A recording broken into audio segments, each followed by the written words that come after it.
En novembre 2016, bonsoir, merci de l'attention et bienvenue dans cette édition. Dans voici le sommaire.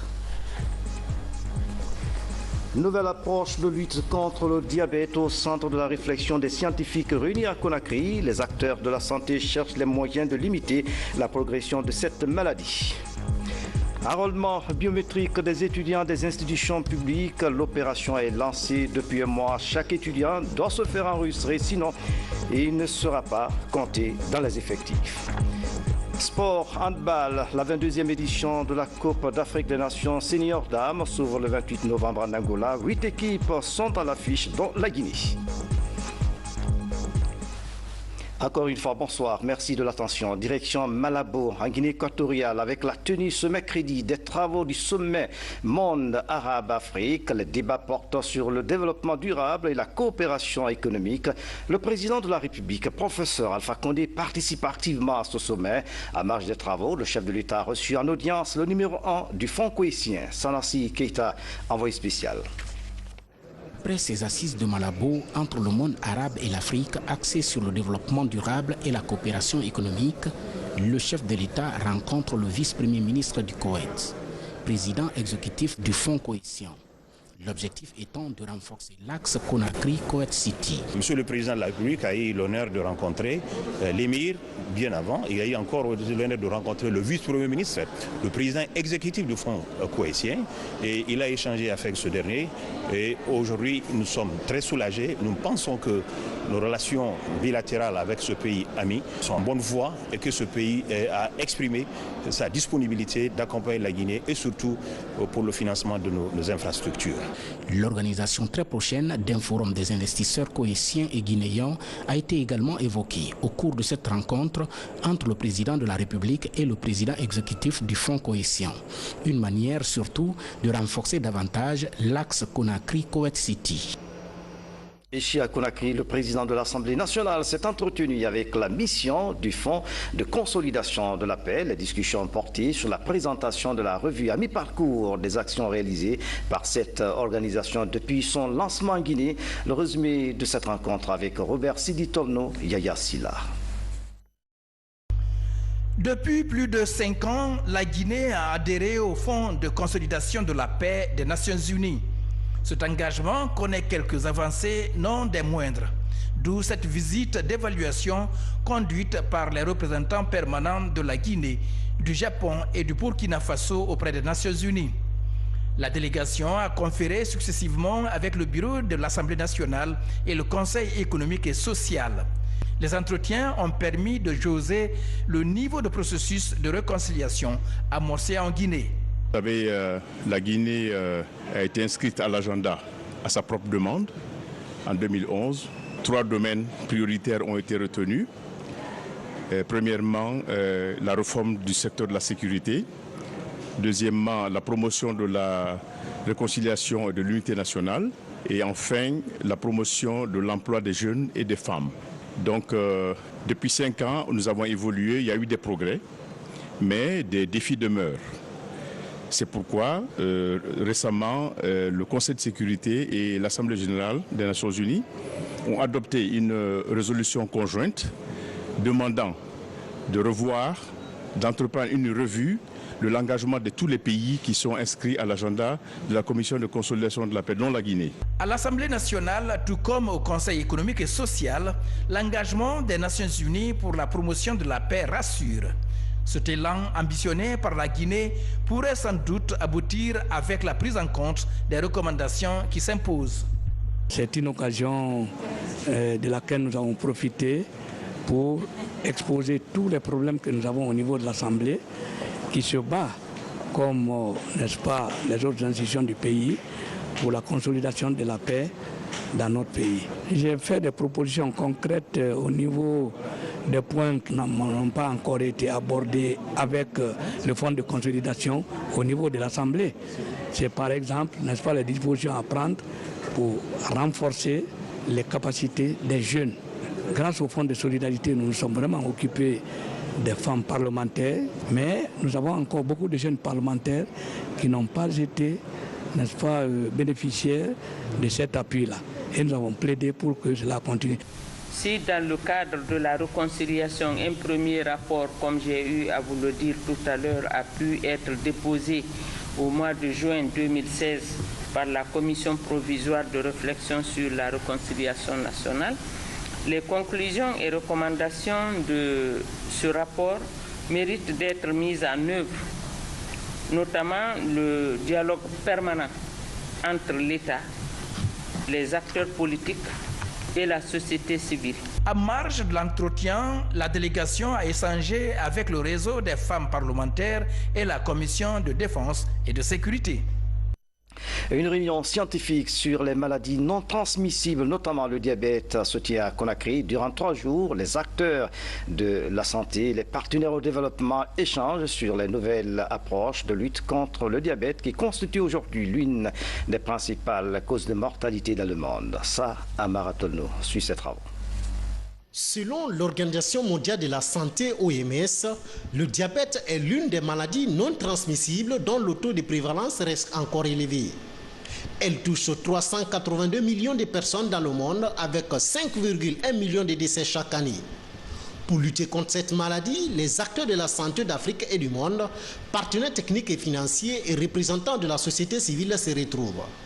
Les échanges portent sur les nouvelles approches à adopter durant les 5 années à venir. Nous allons discuter avec tous les acteurs et chacun va dire comment il voit ces maladies-là et comment est-ce qu'on peut répondre aux défis qu'elles posent au système de santé de notre pays. La détection précoce du diabète et la prise en charge rapide des personnes souffrant de cette maladie sont entre autres sujets qui seront abordés au cours de ces débats scientifiques. Des réflexions qui devront contribuer à améliorer la politique d'intervention sur le terrain.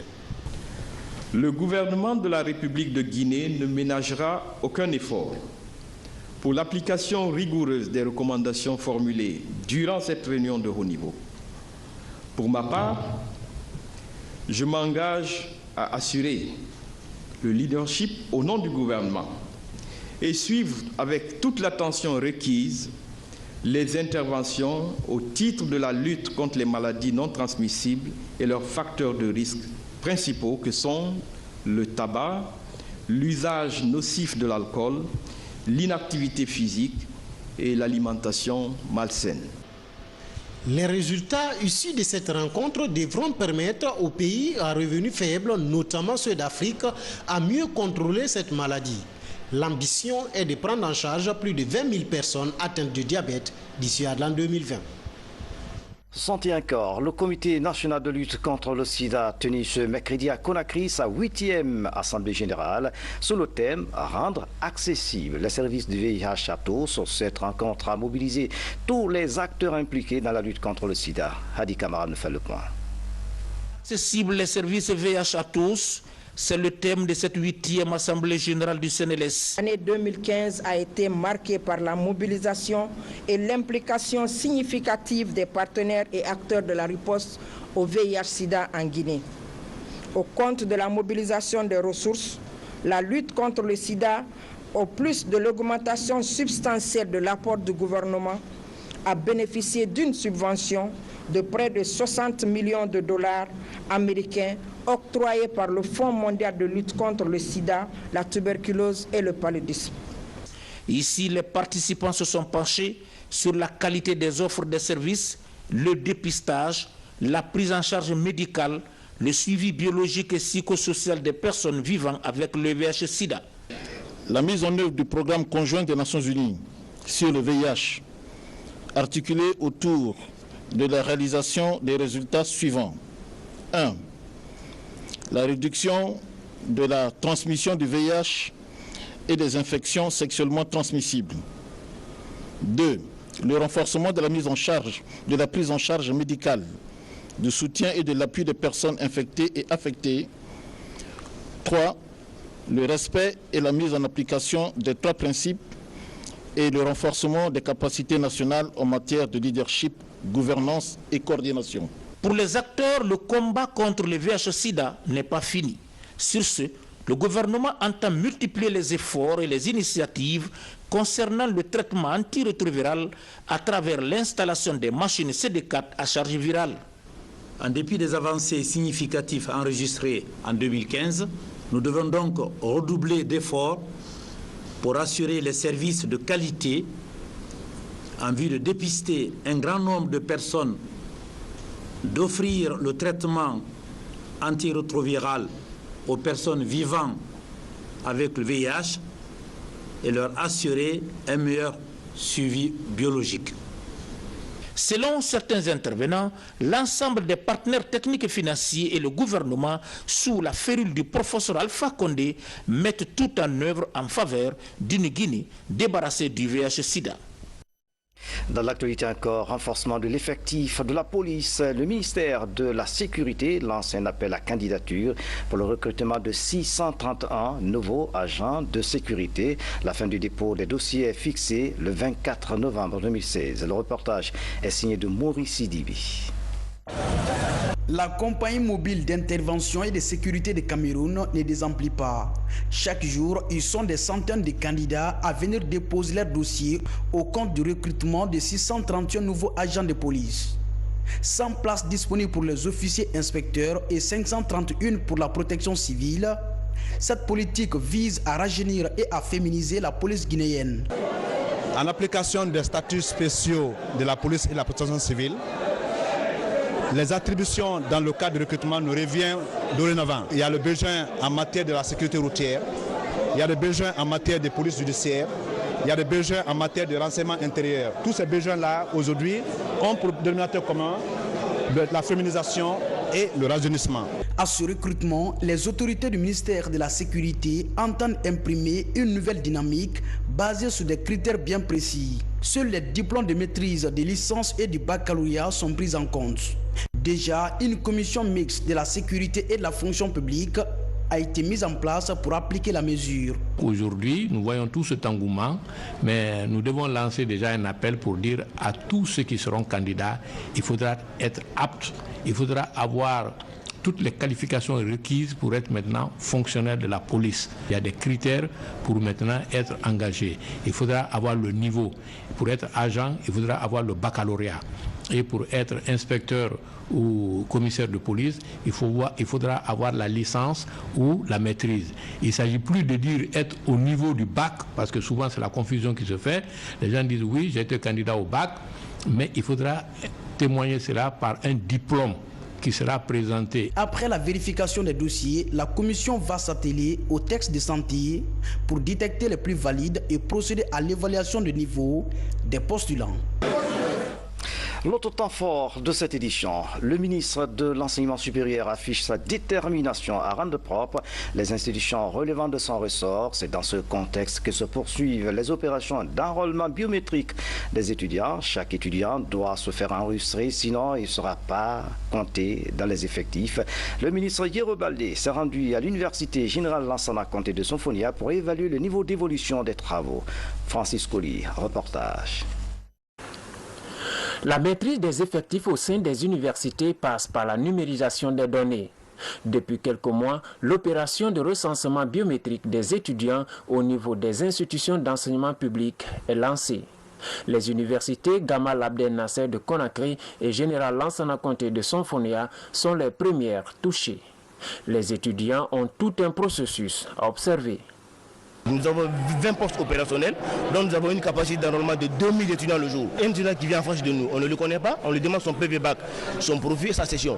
Donc dès qu'il nous donne ces informations, nous ressortons dans la base de données. Si on le trouve, il nous envoie et son nom, son prénom, le nom de son père, de sa mère, sa date de naissance, le lieu de naissance, son stade d'examen, son école d'origine, plus la moyenne qu'il a eu au bac.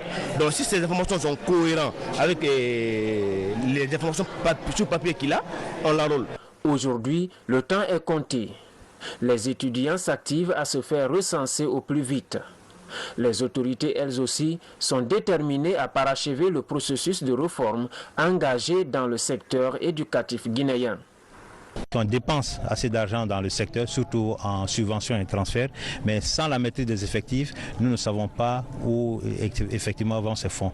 Donc nous espérons faire des économies parce que déjà la tendance montre qu'il y a quand même des fictifs et ces économies vont permettre de mieux équiper nos universités et centres de recherche et aussi mieux traiter nos enseignants et tout le personnel d'encadrement. Après l'étape de Conakry, l'équipe technique de recensement biométrique va se rendre à l'intérieur du pays.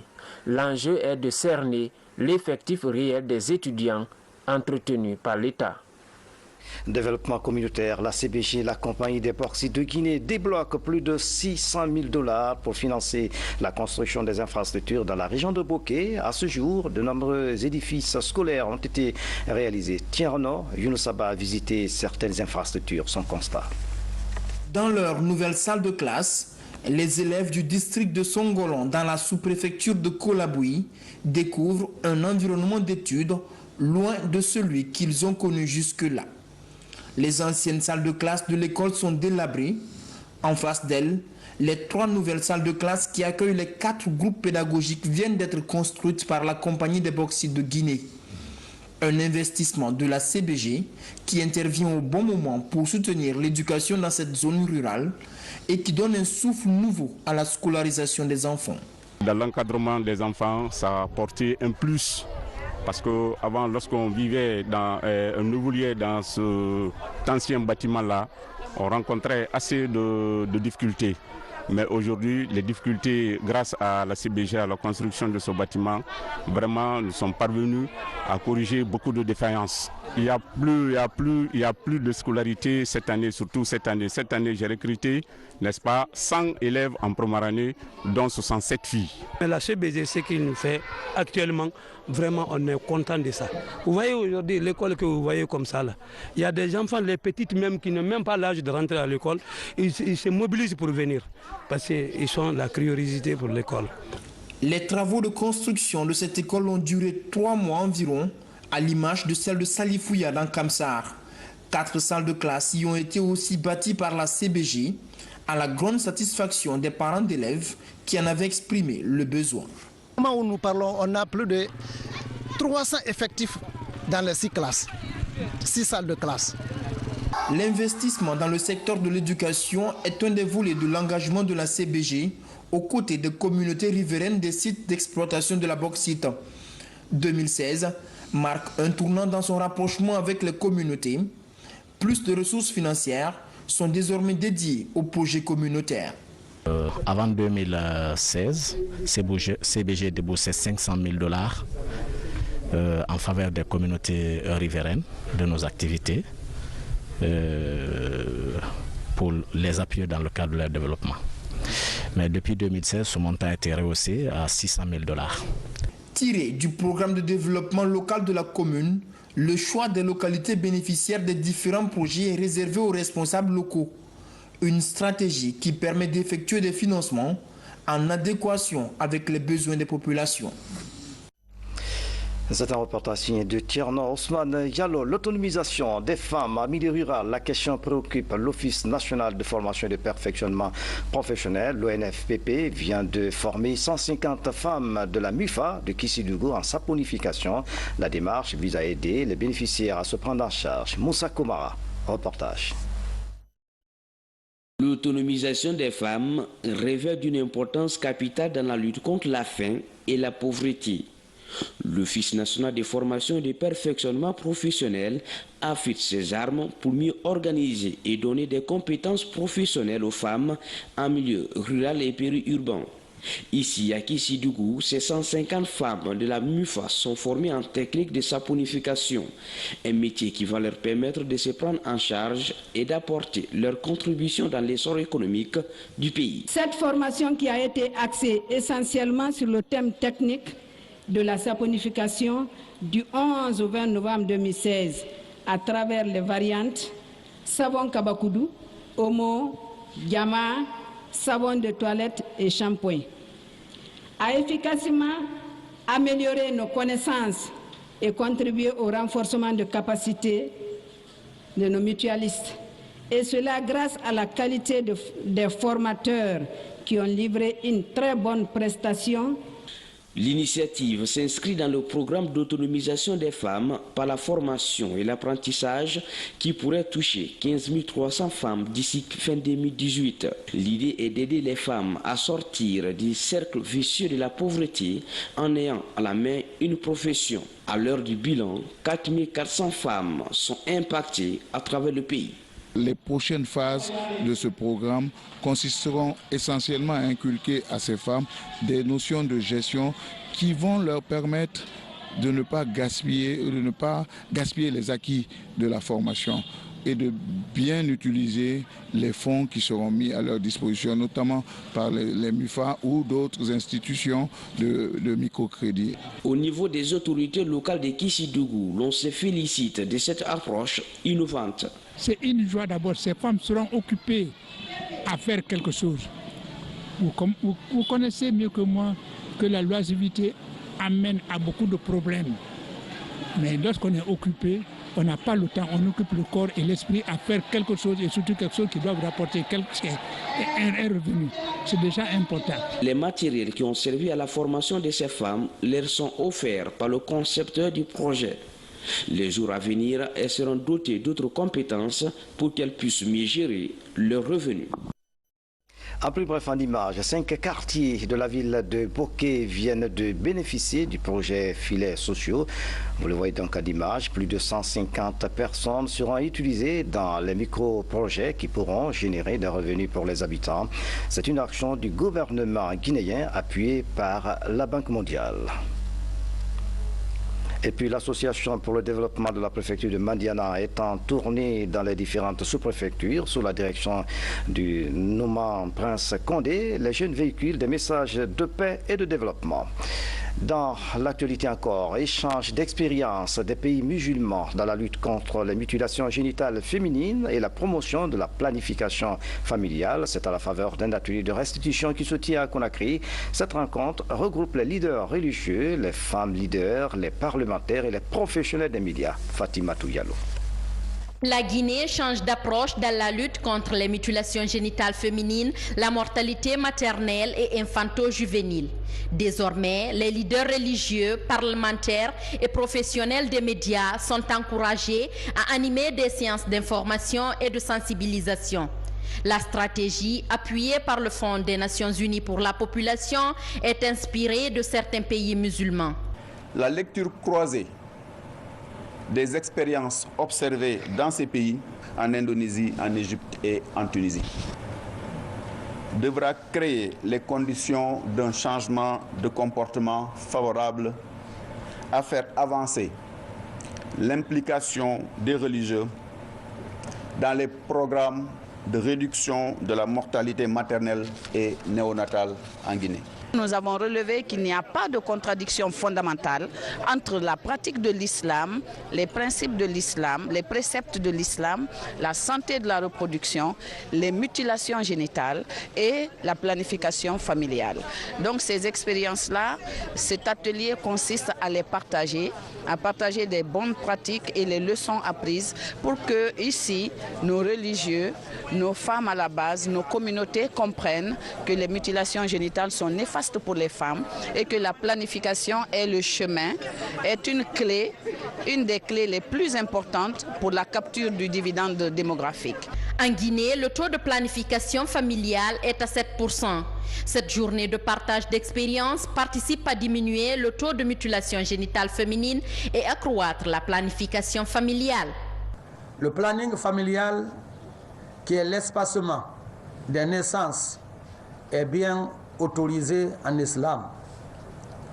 Des versets du Saint-Coran et des hadiths du prophète Mohammed sallallahu alayhi wa sallam en font foi. Le planning familial en islam ne s'exerce qu'entre couples légalement constitués. Tous les deux conjoints devront se mettre d'accord pour l'utilisation de telle ou de telle méthode contraceptive, et ce, conformément à la recommandation de l'islam. À l'issue de la rencontre, des recommandations sont formulées, à savoir l'application effective des textes juridiques et législatifs sur les mutilations génitales féminines et autres formes de violence basées sur le genre. Et puis ce message départ à son Excellence le général Michel Aoun, président de la République libanaise, Beyrouth.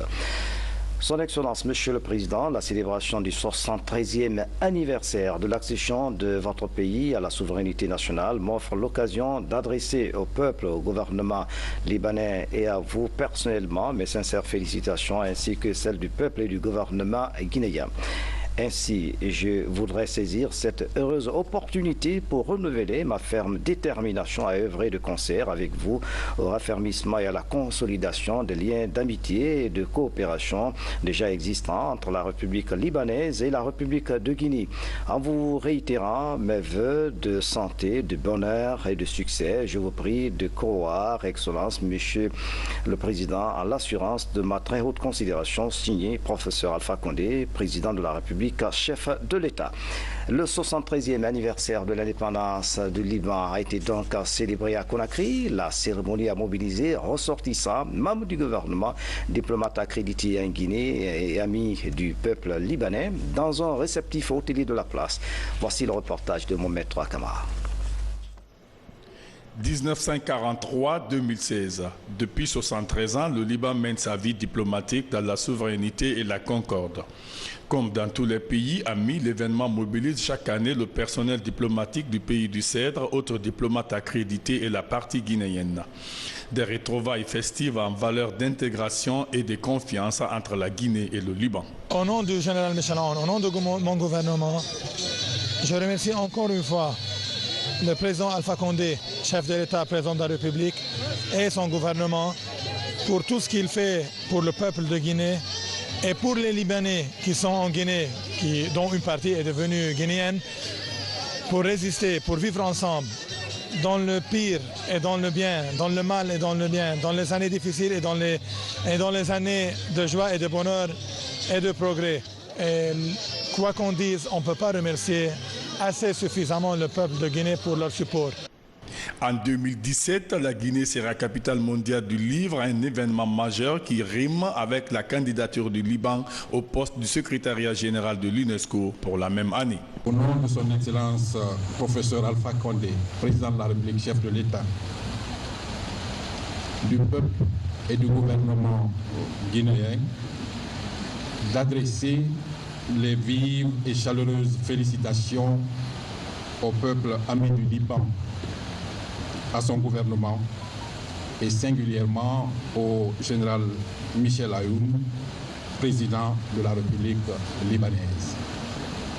Mais aussi mes salutations vont à l'ensemble de la communauté libanaise ici présente. Après plus de 2 ans d'instabilité au sommet de l'État, les destinées du Liban sont confiées au général Michel Aoun depuis octobre 2016. Un dénouement voulu et connu par tous les fils du pays du Cèdre attachés à son unité. Merci Mohamed Kamara. Sport, handball avec la 22e édition de la Coupe d'Afrique des Nations série dames. 8 équipes nationales seront à ce rendez-vous continental pour 2 semaines. L'ouverture de la compétition est prévue le 28 novembre en Angola. Et Ibrahim Assouri, il faut faire un commentaire. Après Alger en 2014, le Sili Handball participera du 28 novembre au 7 décembre à sa 2e Coupe d'Afrique des Nations seniors dames en Angola. L'équipe entraînée par le Français Kevin Deco poursuit depuis plusieurs semaines sa mise au vert en France avec volonté et munitie dans le but d'assurer une participation honorable à cette 22e édition de la CAN Senior Dames. Déjà, on est en stage depuis le 15 à Paris. Les autres sont là. Celles qui sont venues à Conakry, c'était seulement pour pouvoir prendre leur dossier administratif. Vous savez, le passeport et les biométriques.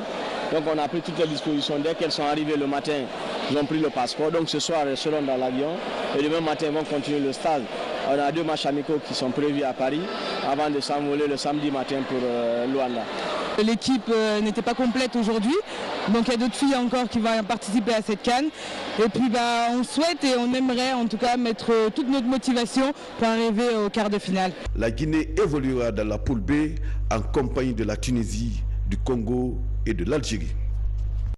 Voilà, cet élément sportif met fin à cette édition à tous. Merci de nous avoir suivis. Excellente soirée, où que vous soyez dans le monde. À demain.